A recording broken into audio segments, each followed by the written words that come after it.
Hello students. तो आज हम कर रहे हैं विभाजकता यानी डिविजिबिलिटी। ये आपके जो class 6th 7th 8th 9th 10th 11th 12th सभी क्लासों के लिए काम आएगी। ठीक है, तो विभाजकता का मतलब क्या होता है कि कोई भी संख्या को हम बिना देखे कैसे पता लगाएं कि ये 2 से 3 से 4 से 5 से या फिर 8 से 10 से कैसे भागोगी। ठीक है, तो इस वीडियो में आज हम ये सीखेंगे। तो सबसे पहले हमारा आता है 1। ठीक है, 1 का क्या है, जो भी है तो सभी क्या है, सभी जो संख्याएं हैं वो क्या होगी, 1 से भाग होगी।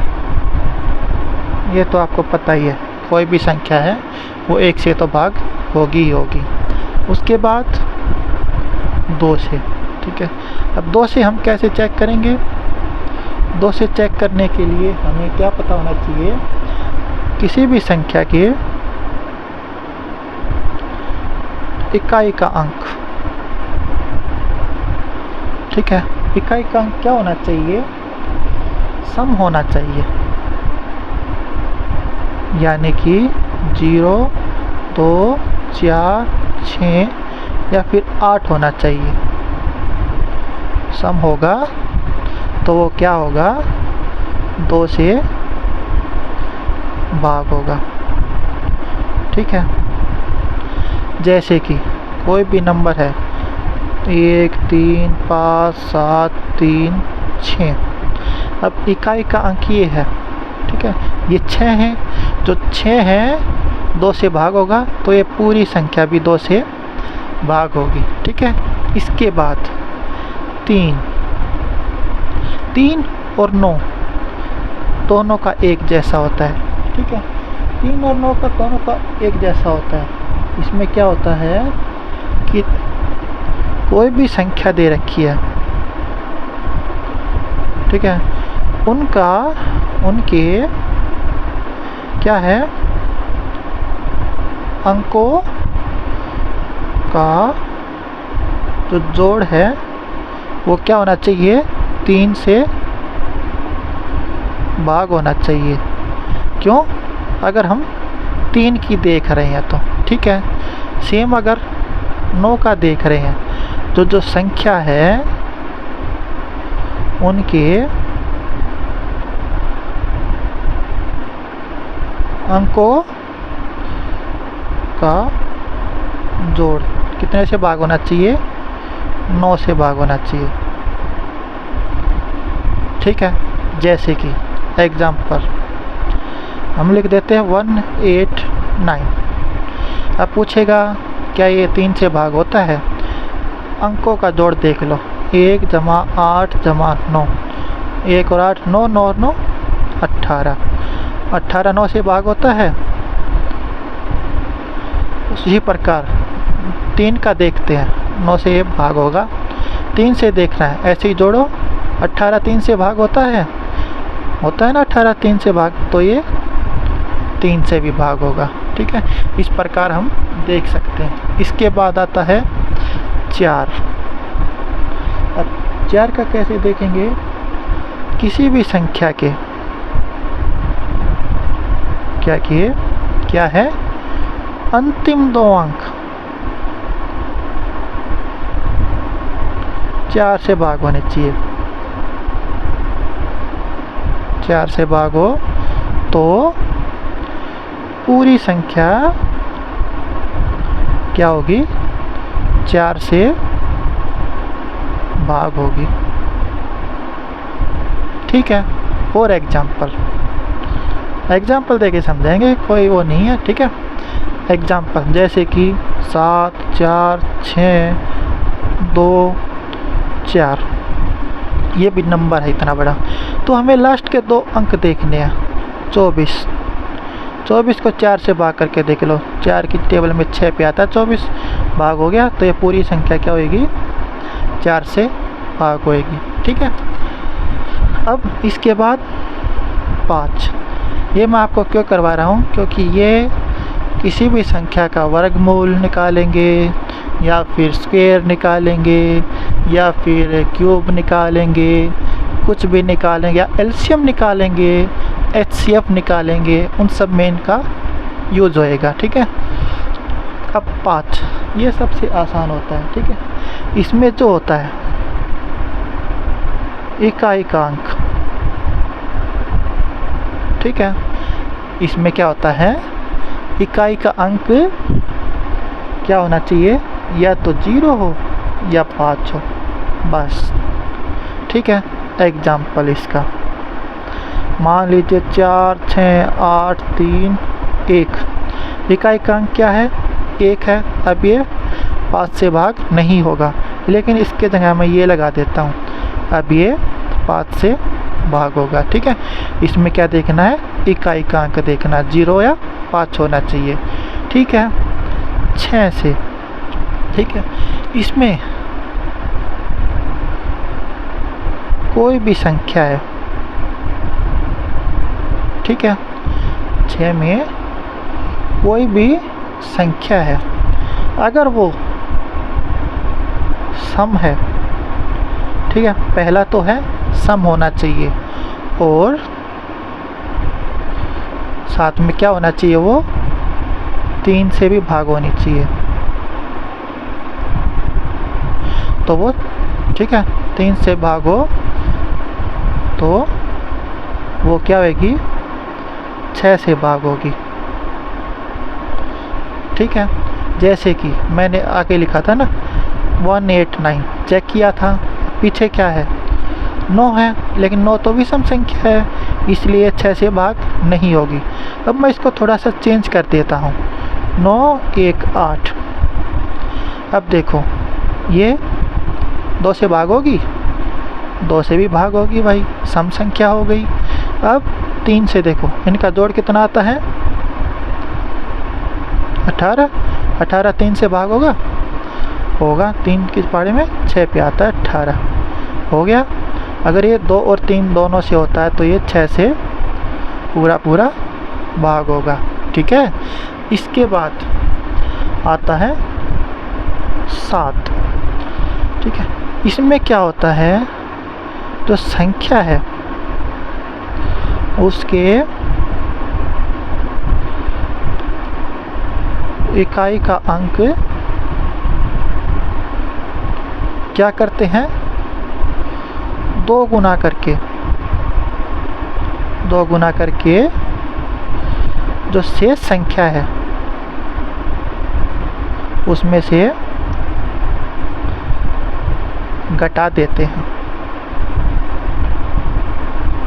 अगर वो 7 से भाग हो गया, ठीक है, तो पूरी संख्या 7 से भाग होगी। ठीक है। एग्जाम्पल 301। ठीक है। अब मैंने इकाई का अंक देखो 1 है ना, इसका हम 2 गुना करके, मतलब 1 का 2 गुना कर देंगे, तो इसमें से जो बचा है उसमें से घटा देंगे, 28 आ गया। अब 28 7 से भाग होता है, 7 के टेबल में 4 पे आता है, भाग हो गया, तो मतलब ये पूरा 7 से भाग होगा। ठीक है।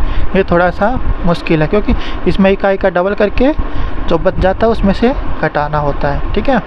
इसके बाद आता है 8। 8 का क्या है, संख्या के अंतिम 3 अंक क्या होने चाहिए, 8 से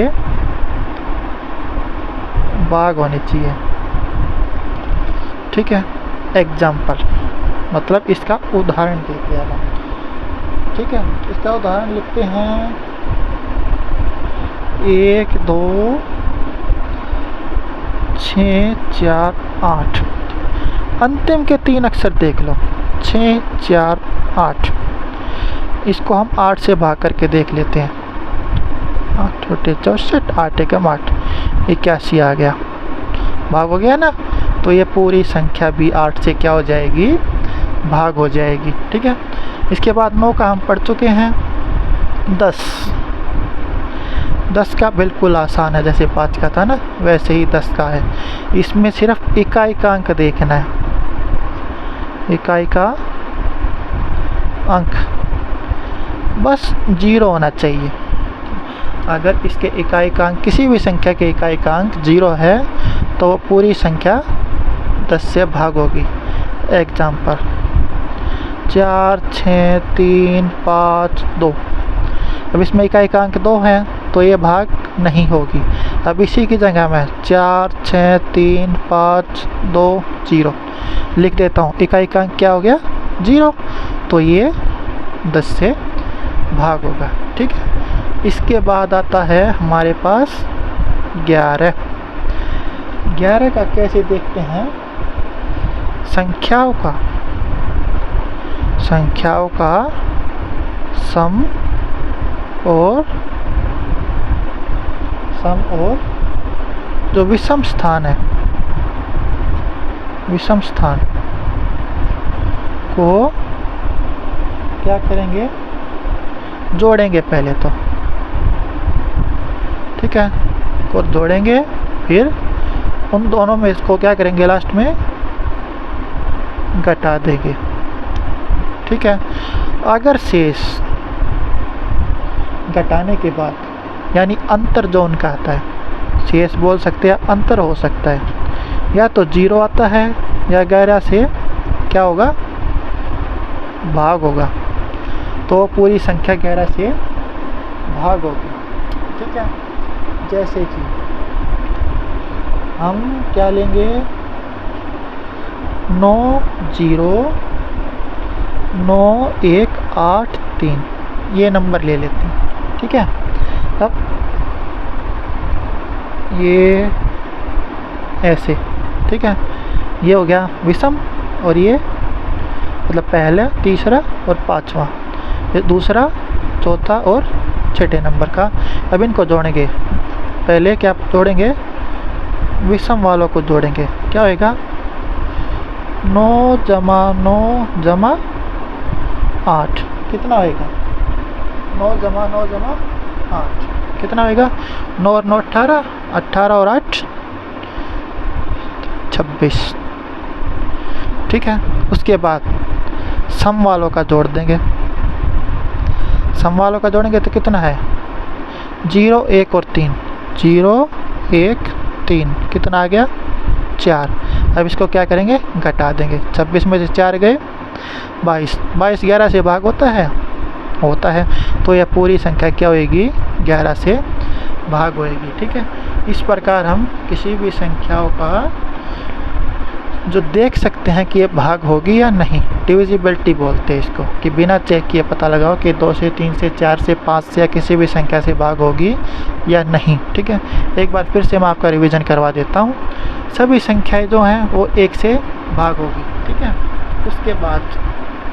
उसके बाद 2 से, इकाई का अंक देखना है, सम होना चाहिए।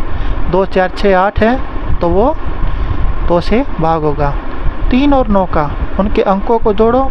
3 का हम देख रहे हैं तो वो 3 से भाग होना चाहिए, अंकों का जोड़। 9 से देख रहे हैं तो उनके अंकों का जोड़ 9 से भाग होना चाहिए। ठीक है, 4 से लास्ट के 2 अंक, ठीक है, अंतिम 2 जो अंक है वे देखने 4 से भाग होने चाहिए। जैसे कि इसमें देखा था हमने 4, 24 था ना इसमें, तो 24 4 से भाग होता था, तो ये पूरी संख्या 4 से भाग होगी। ठीक है, उसके बाद 5 का इकाई का अंक हमेशा 0 या 5 होना चाहिए। 0 या 5 से अलग है तो संख्या 5 से भाग नहीं होगी। 6, कोई भी संख्या अगर सम है और वो 3 से भाग होती है तो वो 6 से भाग होगी। अगर संख्या विषम है, ठीक है, तो सीधा आप उसको बोल सकते हैं कि भाई ये 6 से भाग नहीं होगी। 7 से इकाई के अंक का 2 गुना करके जो पीछे वाली संख्या बच जाती है, ठीक है, उसमें से घटाते हैं। ठीक है, जब तक कि लास्ट के जो 2 अंक हैं ना बच जाएं या फिर 1 अंक ना बच जाए। अगर वो 7 से भाग होता है, ठीक है, तो पूरी संख्या 7 से भाग होगी।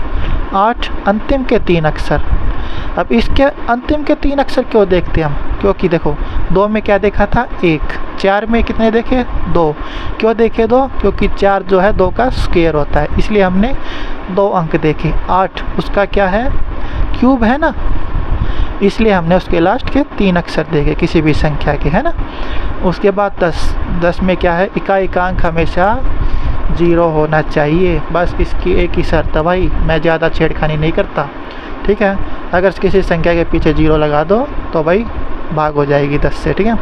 11 में किसी भी संख्या के सम और विषम स्थान को जोड़ो, उनके अंकों को, ठीक है, जोड़ने के बाद आपस में घटा दो। छोटे में से बड़े वाला नहीं घटाते, बड़े में से छोटे वाला घटाते हैं, ठीक है। बड़े में से छोटे वाला माइनस कर दो, अगर वो 11 से भाग होता है तो वह संख्या पूरी की पूरी 11 से भाग होएगी, जैसे कि ये हो रखी, ठीक है। तो ये भी आपको पता होना चाहिए सभी क्लास के बच्चों को। विभाजकता इसको बोलते हैं, ठीक है, डिविजिबिलिटी। ये किस में काम आती है मैं पहले ही बता चुका हूँ। HCF निकालते हैं, LCM निकालते हैं, जो स्क्वायर रूट निकालते हैं, ठीक है, स्क्वायर निकालते हैं, क्यूब निकालते हैं। हिंदी में अगर बोला जाए तो लघुत्तम समापवर्तक निकालते हैं, महत्तम समापवर्तक निकालते हैं, या फिर क्या हो गया वर्ग निकालते हैं, या फिर घन निकालते हैं, ठीक है। तो उन सब में इनका काम आएगा, ठीक है, जो हम आगे सीखेंगे। तो तब तक आप इसको पढ़ते रहिए, और वीडियो कैसी लगी इसको आप कमेंट करके ज़रूर बताइए, लाइक कीजिए, शेयर कीजिए और सब्सक्राइब कीजिए। Thank you.